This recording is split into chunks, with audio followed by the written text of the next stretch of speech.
Welcome to Cooped Up Live, should I say. Just a daily-ish program where I talk about whatever is on my mind, um, aka therapy.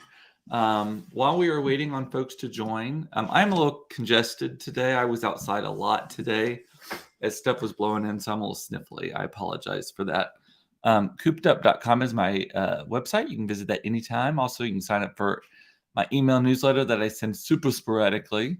I'm Cooped Up is my handle in all the social places. You'll see that I'll get to that in a second. Follow me that I'm Cooped Up wherever you are. And wherever you watch or listen to this, it is on Facebook Live, both on my page, Cooped Up, as well as my personal profile sometimes when I remember to do it. And then also on YouTube Live, as well as rebroadcast in audio format on all of the major podcasting platforms. So click the bell so you get notified when I've come live or posted new content or whatever. Hey, Mama, how you doing? So our weekend, we had a very, very, very busy, like in a flash weekend.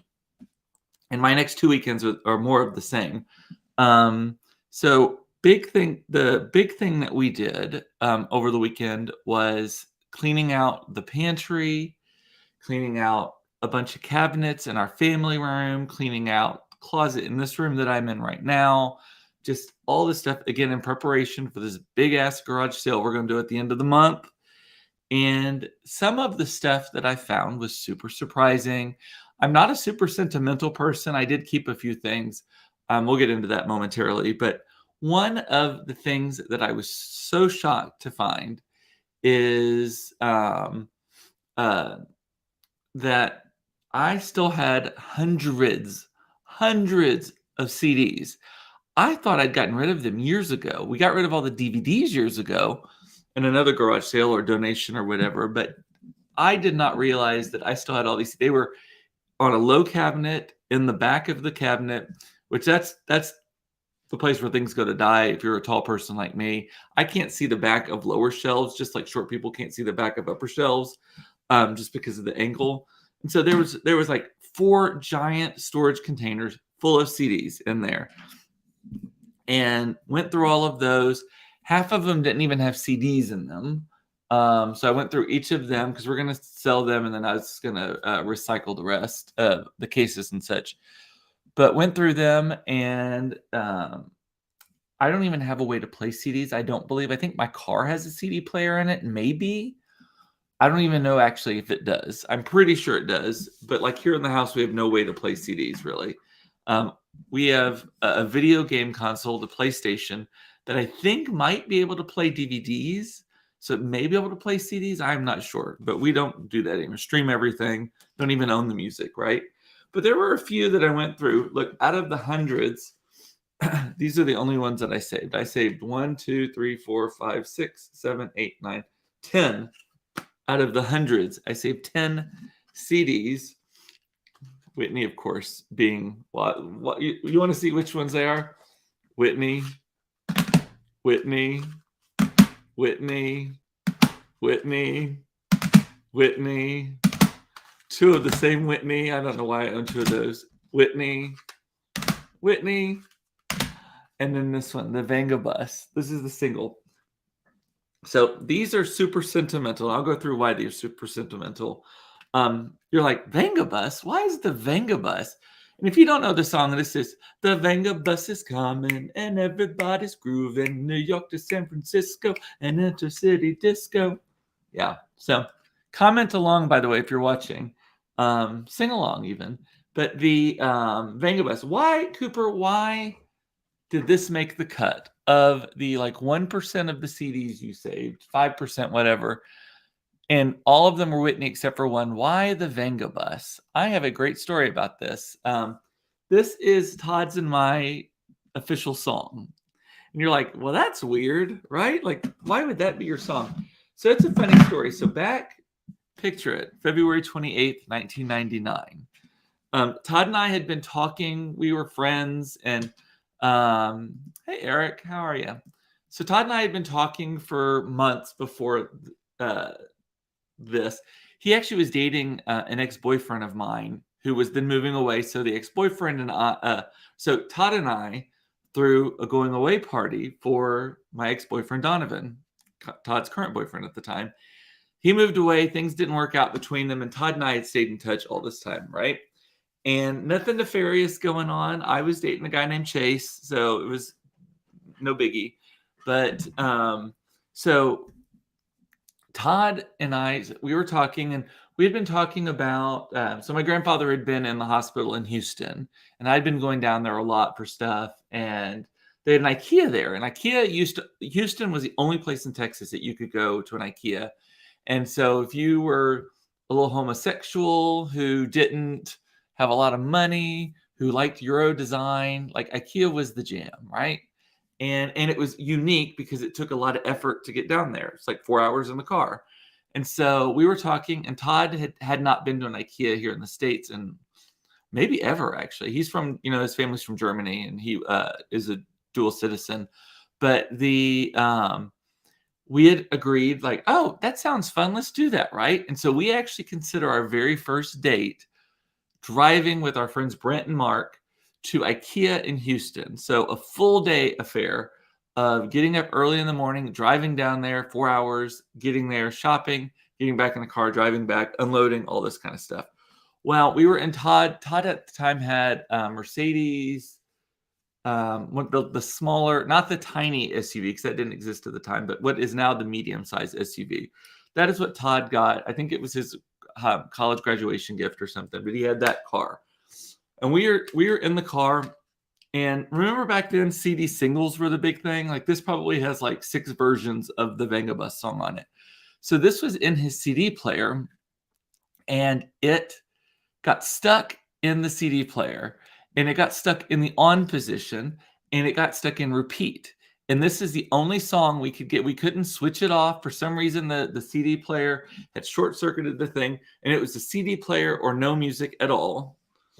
We may have made the wrong choice on this, but it was a CD player, and it was this CD, the Venga Bus singles. Again, like probably 6 versions of it on here. And this is the remixes of it. No, this is the single. So it's the song plus remixes of it. And so the entire way there and back, the Venga Bus was the only song that we were able to listen to because we couldn't get it to turn off. We couldn't listen to the radio or anything else. So we jokingly called this our song now. And so this is the actual CD that got stuck in the CD player is this very one right here.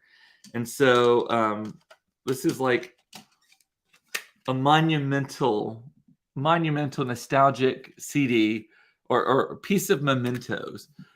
Do I know the words? I know the word. I know all of the words. 100% know the words. I could say it could be gun to my head, like Child's Life. Do you know the words? And I would get away with it all the time. So if you're just joining, I found hundreds of CDs. I only saved 10 of them, 9 of which are Whitney Houston CDs in the Venga Bus. And I just told a story about that. And then some of these are very sentimental too. So this right here is the very first, the Bodyguard soundtrack is the very first CD I ever bought. I bought this in December of 1996. No, I'm sorry, 1992. December of 1992.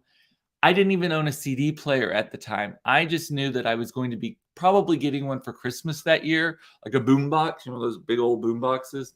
And I bought it in anticipation of that. I bought it in, where were we? I think we were in Austin at the time because we were in San Antonio visiting my grandparents who lived in Marble Falls, and we went down to San Antonio. And the Bodyguard soundtrack. This literally is the very first CD I ever spent my own money on that I owned at all, right here. So that is definitely nostalgic, and of course it's Whitney. I love some Whitney Houston. And then I just couldn't throw the other ones away too. I love the greatest hits one, and this is actually my favorite of all of Whitney Houston's. Whitney. This has got to. I Want to Dance with Somebody, which is my very favorite Whitney Houston song of all time. It's one of my top 3 favorite songs of all time. Other ones are Adele's When We Were Young. Love that song. Seen her on Saturday in Vegas. Yes. And then what else is another? Moon River by Henry Mancini. Randomly is one of my very favorite songs. And but yeah, so this is one of my favorite CDs of all time. I have no way to listen to it, but had to keep it. I actually was thinking about it. Some of these actually don't even have CDs in them because I think the CD, like this one, doesn't have the CD in it. The CD got lost, but I saved it because I'm thinking about just saving the cover. I'm thinking about putting this in a frame because I love. This is one of my favorite photos of Whitney. You know, you're obsessed with somebody when you have a favorite photo of them, and they're not related to you. I also love the one from the Greatest Hits where she's doing that. But anyway, so I saved the Whitneys. I just couldn't bring myself to throw them away. They will be part of the backdrop with my favorite one on the front shortly. And Van Gogh Bus will join them. So Sandy is saying, I bought a Bluetooth CD player during COVID. Not sure why. Well, definitely have to check out the garage sale for sure. Yeah. And I did make sure that all of the CDs matched what was in the case.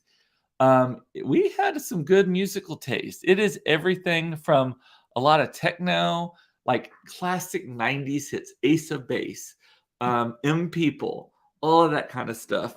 And then other stuff like Elton John, most of the Elton John things, who I adore also. And then Eric is saying, I got a Discman as one of my high school graduation presents. Yes, my boombox was my Christmas senior year gift. So that would have been 1992. My mom is saying we had a Mancini tape when you and Monica were young. And that is probably why then that I love it so much, because I love Moon River. I think that it is. So I love any song that's written in 3/4 time, any waltz. I love 3/4 time, any song. So there's that. Also, it's a beautiful song. Mom, that's probably also why Robert Palmer. I love Robert Palmer because I know you listen to him nonstop. So my kids are going to love Whitney Houston and Adele because I listen to it nonstop, right? So I think it was because I bought a used car and there was a Tears for Fears CD. Oh, that's why you did it. Okay. And Counting Crows was one of Eric's favorites in college. What is Counting Crows? Is that once were two princes here before you? Is that Counting Crows? I think it is. Anyway, so the Van Gogh Bus made the cut and all of Whitney's made the cut for the garage sale. There's going to be some good stuff. And as of now, the garage sale is tentatively set for Saturday, February the 25th. That is actually Carrie's birthday. And it will be from 8 a.m. to noon. And then we are done. And at noon, if stuff is not sold, it's going to go away. Oh, that was the Spin Doctors. Christian is saying, hey, Christian. If y'all don't follow Christian, he is hilarious. Like, it makes me seem sane, which is really hard to do. So then, continuing the whirlwind of a weekend, we were invited to go to a fundraising gala for Brother Bill's Helping Hand, which is a West Dallas charity that has like a food bank and educational stuff and a clinic and all this kind of stuff to help the people in West Dallas. And our friend Wes is the executive director there. Love him, love his organization, support them anytime we can. And the event was at the Perot Museum, the Museum of Natural History. And at the first hour of it was you were just standing among all the dinosaurs, drinking wine, eating little salmon cones and meatballs and all that kind of stuff. And then they called us downstairs and we had the seated dinner with the live auction, silent auction, all that kind of stuff. And it was fun. It was a lot of fun. A lot of people from our neighborhood there. So it was like knew everybody that was there basically, which is very different than a lot of the charity things that you go to. You just mainly know your people at your table or maybe a couple of other tables and then everyone else is a stranger. Black tie dinner is the exception. Know everyone there too. But the afterwards, we were asked to go to an after party at a friend's house. And so we went by there, and so we probably got there at like 10 o'clock, I think. It wasn't super late. I think because the event started at 7, so in earnest, it started at like 7:30, 8 o'clock. And then it was not a hugely long production, right? Kind of get in, get out, get your money, that sort of thing. And so we went over there to our friends, Chris and Shelby's house, and I looked at my watch. We're just hanging out, talking, drinking, all that kind of stuff. And I didn't have a ton to drink. I mean, not in terms of, well, maybe a ton in volume, but over time it was not so bad. But anyway, So we're there, and I look at my watch, and I'm like, holy shit, Todd, it is 2:15 in the morning. Didn't even feel tired, did not realize did not take a nap during the day, any of these things. And I actually got up early on Saturday. I just woke up at like 5:30 and couldn't go back to bed, so I just got out of bed. It was a I was up probably, what's the math on that then? I was up for like 21 hours, 20 hours, 20 and a half hours on Saturday. Didn't feel really sleepy or anything. I do think that my ADHD medicine helps keep me up because it's time released. And even though it's non-stimulant, it does have a stimulation factor to it. Like it can help hurt your sleep if you're really susceptible to that. So, and Todd didn't even realize it either. He was just talking to some other people. I was talking to some other people too. But I almost said some other moms because I'm not a mom. But the kids laugh at me all the time. I was like, also the other moms. And the kids are like, you're not a mom. I always do that. The worst is when I say the other ladies. Not that there's anything wrong with the lady, but just in my case, it's like, no, I'm not a lady. But well, not anatomically, at least. Let's put it that way. And if I actually were a female, I don't think I would be a lady. I think I'd be a broad. I think I'd be like a Ann Richards / Mae West kind of character. Anyway, so come home, get home at about 2:30. Claire texts in the middle of the night. She's like, it's already tomorrow. Where are you? I didn't even see it until the next morning. But get home. That was probably the latest I've stayed up. I can't even remember when I've stayed up that late before, like in recent, definitely not during the pandemic, probably not for many years before it. So it is a safe guess to say that is one of the latest that I've stayed up in the last 10 years. And I felt it the next day. I was not hungover at all. But the sleep deprivation, because I still woke up at I woke up at 8, like I slept in till 8 and just couldn't go back to sleep. So I got maybe 5 hours of sleep that night. I'm surprised I don't still feel it today. But it was a good time. The pic of you and Todd from Saturday night was the best. Thank you. I got a lot of compliments on that jacket. I was wearing this blue. It's a black. I was wearing, so it was cocktail attire. I actually had to look up what cocktail attire means because I thought it was more formal. Cocktail attire is the level that is above business casual, but below formal. So that's cocktail attire. And so you can wear, it can be mismatched. Doesn't have to be like a full, and it's below business attire also. Like you do not have to wear a full suit. You can wear just no denim and like no chinos, that kind of thing. So I wore this. It was a tuxedo style blazer, but it's just a one-off. It didn't come with pants or anything. But I got it at Macy's a million years ago. I've only worn it one other time because it is so bright and like va va va boom that you have to know who you've worn it around. The last time I wore it was to the Sky Ball, which is the armed forces thing. I was the loudest person there, but it's black with all these purple flowers and stuff all over. It's really pretty. I enjoy it, but I have to make sure that I again monitor who I wear it around. Got tons of compliments on it. Everyone's like, "Wow, you're subtle." I didn't feel like it was super crazy though. Like it was there. But anyway, so we took a photo, and I actually think the photo turned out really well too. Eric is also saying New Year's Eve is the only one time a year that Mark and I both stay up past midnight. You know what? Most of the time, we don't even make it to midnight. We will make it to New York midnight and watch it on TV because our tradition for New Year's Eve is we have fondue as a family, so we're full of fondue, and then we watch the festivities go down, and we just celebrate it with New York, and then we go to bed. So even then, I don't think we have stayed up till the next day.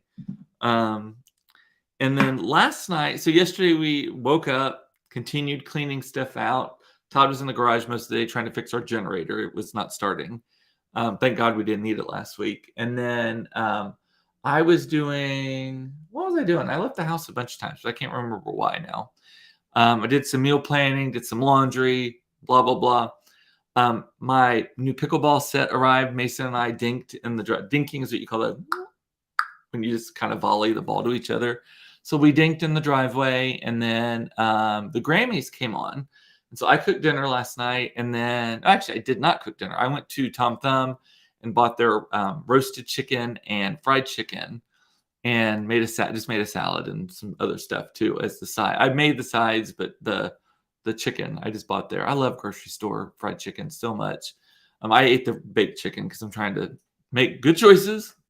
Because I've lost 35 pounds in case you haven't heard. But then we watched the Grammys last night, and before I get to the commentary on the Grammys, so we started it and then we paused it and ate dinner because I don't like eating dinner in front of the TV.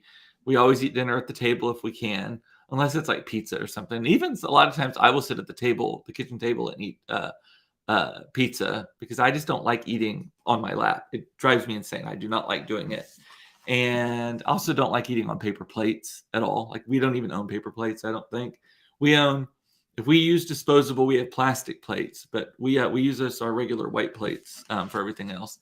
And so we ate dinner, come back, like 30 minutes had passed. And I don't know how many of y'all have Apple TVs, but I love the Apple TV so much, but the remote control drives me insane. It is so sensitive. It's just like a swipe pad on it. So it's so sensitive to touch. It's so simple that it's complicated. So when Todd was picking it up, he accidentally changed the channel, which then lost everything that we had paused. So we missed like 30 minutes of the Grammys last night. And so we missed Beyonce's speech, all that kind of stuff.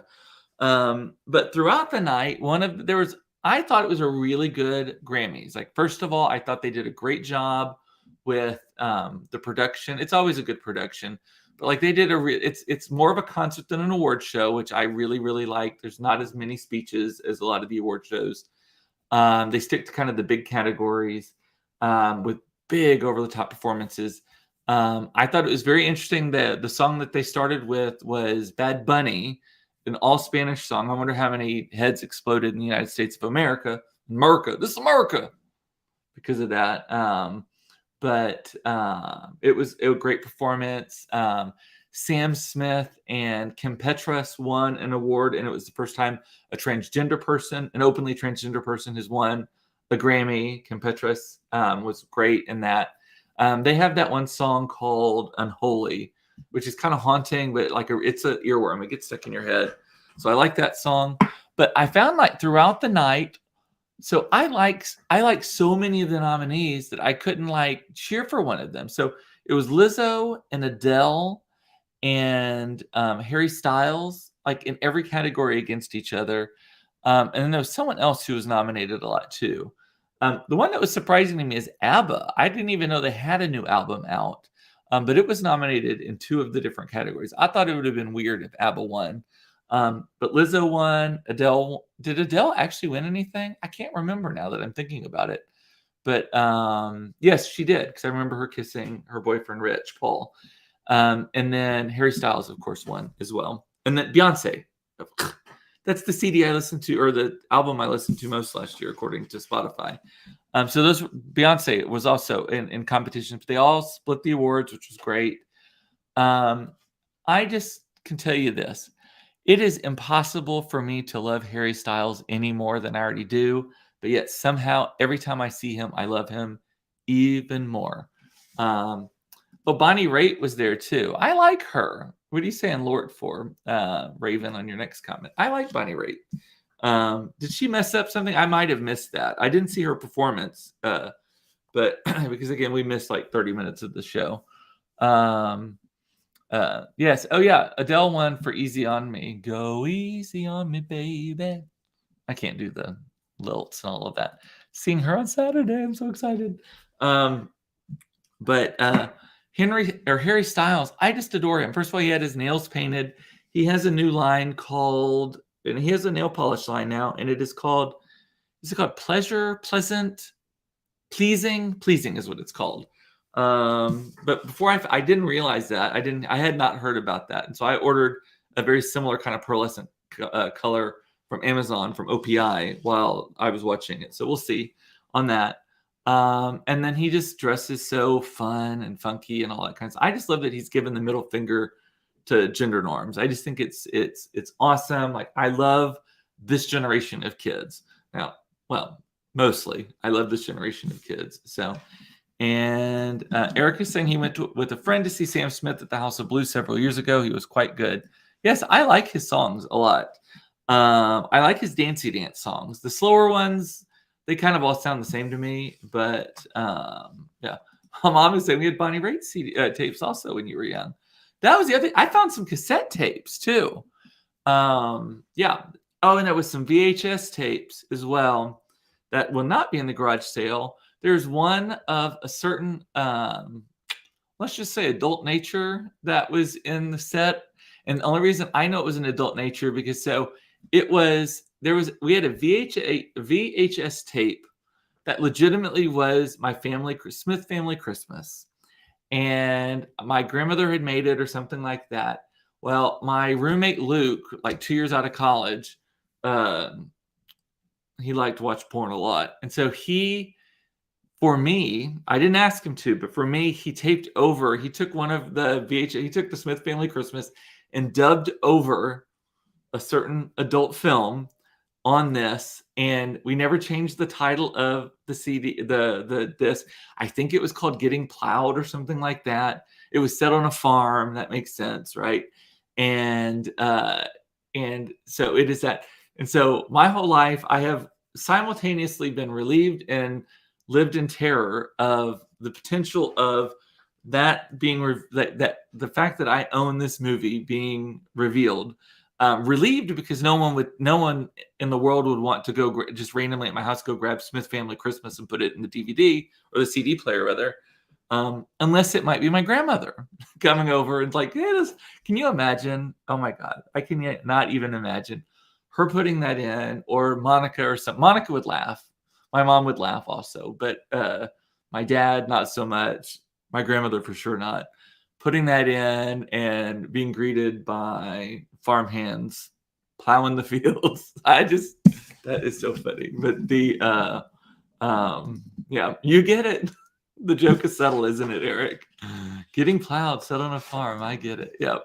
So that has been destroyed. Tape pulled out, cut up, stepped on, in the trash can, all of that. That is not, there's no way that is sneaking into things. And not that who would even be able to watch it, right? And it's not me.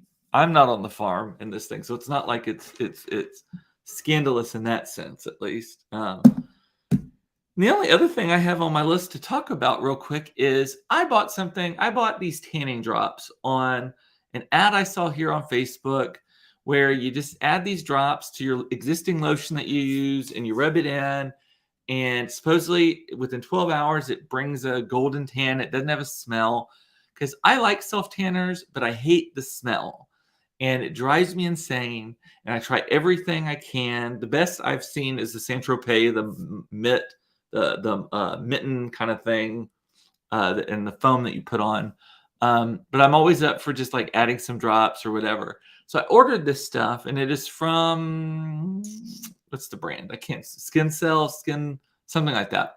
But it comes in the mail. I try it on my legs only. Does not work at all. I try it with different intensities. I try it with different lotions. I try it with all of these different things, and doesn't work. And it came with a 60-day guarantee. And I only had it for like a week, and I wrote to them and I was like, I would like to exercise my 60-day guarantee for this product. It did not work on me. Let me know what I need to do. They email back saying, we give you a refund on the unused portion. No, what was it? Oh no. They said, we'll give you a $20 refund. It cost like $80, these drops. We'll give you a $20 refund. And you can send it back to us. However, it has to be unopened and unused. And I'm like, how the fuck are you going to know if you're satisfied or not if you didn't use it, didn't open it, didn't use it? So I went back and forth with them on that. And finally, they're like, yes, send it back to us and we'll do it. I ended up just disputing it on my credit card instead, and that's still going on. But this is what I get for buying shit on Instagram when I've had a little bit too much to drink. It never turns out well. If it's not an actual brand name, if it's not off of Amazon or an actual store or a brand name, it never turns out well. And I will never, ever learn my lesson on that. If it's too good to be true, it probably is, but still. So, all righty. Well, with that was all over the place. Whitney Houston CDs, getting plowed, self-tanning. Like, what did we not hit on? Harry Styles, love it. So, alrighty, look through the comments real quick, just make sure I didn't miss anybody. I think I caught everything. And then, alrighty, well, tomorrow Mason has his final shadow day and then a testing at 5:30. So I am not 100% sure that I will be here tomorrow. I will try my best. If I'm not here tomorrow, I will see you on Wednesday for sure. But with that, I'm going to say bye. I love you. It's important to know you were loved. I love that you watched this. Thank you for allowing me to externally process in front of you. And to come into your homes, your phones, whatever, 4 to 5 times a week. Take care of yourself. Don't shoot yourself to death. And I will see you most likely tomorrow at 4:30 for another episode of Cooped Up Live. Should I say, talk to you later. Bye.